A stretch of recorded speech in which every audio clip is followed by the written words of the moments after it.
This is your principal, Valerie Newton, with this week's edition of Hear Me Roar.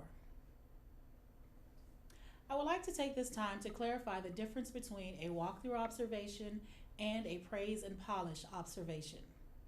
The similarities: they are both conducted bi-weekly by the leadership team. Both use the walkthrough form to determine what is being observed. However, neither is used to evaluate. They are used to improve our practices overall. A walkthrough uses the 10-item form that was shared with you in the faculty meeting, using a yes or no for each category. The results of the walkthrough are entered into a database to help us show school-wide trends. The SALs discuss these trends within their department meetings. A praise and polish slip uses a carbon praise and polish slip. It gives immediate feedback to the teacher, and the carbon remains with the leadership team. This information is not entered into a database. Each item being praised or polished comes from one of the 10 items on the walkthrough form. As we all have been reflecting on data in our individual departments, I'd like to share how we are doing as a school. First, we'll look at proficiency. Proficiency, we'll look at the comparison between our performance on the 15-16 FSA, with proficiency being 3 or above, and on the 16-17 semester 1 exams, with proficiency being C average or higher. So if we look at 6th grade and language arts, on the 15-16 FSA, 6th grade was 29% proficient. That meant 29% of our students scored 3 or above. If we look at the 16-17 first semester exams for 6th grade in language arts, 71% of our students scored C or higher, meaning they were proficient. So we are predicting an increase in proficiency of 42%. Ms. Newton, what exactly does that mean?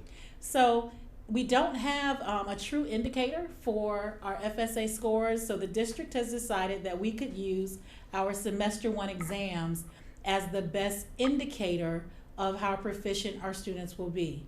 So we see that great increase, 42% increase from 29 to 71. That is not a guarantee, but it is the only indicator that we have at this time. We still know that there is a lot of work to do. Does that answer your question? Okay, so moving on with 6th grade. 6th grade math, 15-16 FSA scores, those students were 24% proficient. Our 16-17 semester 1 exams for 6th grade in math show that they were 39% proficient, which is an increase of 15%. If we move on to 7th grade, language arts, they were 25% efficient on the FSA, 45% proficient on the semester 1 exam, plus 20%. For 7th grade math, on the 15-16 FSA, they were at 35% proficiency. This year, according to the semester 1 math exams for 7th grade, they're at 59% proficiency, which is an increase of 24%. Moving on to 8th grade. 8th grade ELA, they were at 41% proficiency last year on the FSA. First semester exams this year, 63% proficiency, which is an increase of 27%. 8th grade math went from 10% proficiency on the 15-16 FSA to 56% proficiency on the semester 1 exams for math. So looking at this data, it looks like we're on the right track. It doesn't mean it's time to sit back and relax, because we're definitely not there yet. However, we do like that we see this positive trend for both ELA and math. Our key performance indicators are what the district uses to measure if our students are on track for graduating on time. We look at 3 different items with key performance. We look at attendance, we look at the suspension rate for behavior, and we look at course performance. For attendance, we look at the number of students with 90% attendance rate. That means they're in school 90% of the time. Our target was to have 90% of our students in school 90% of the time. Right now we're at 81%, so we're missing the mark on attendance. For suspensions, we look at the percentage of students with no suspensions. Our target is to have 75% of our student population with no suspensions. Right now we have 79% of our students with no suspensions, so we are exceeding our target. So great job so far on that. For our course performance, for sixth grade, our target is to have 90% of our students passing language arts and math. For quarter one, we had 97%. For quarter two, we had 87%.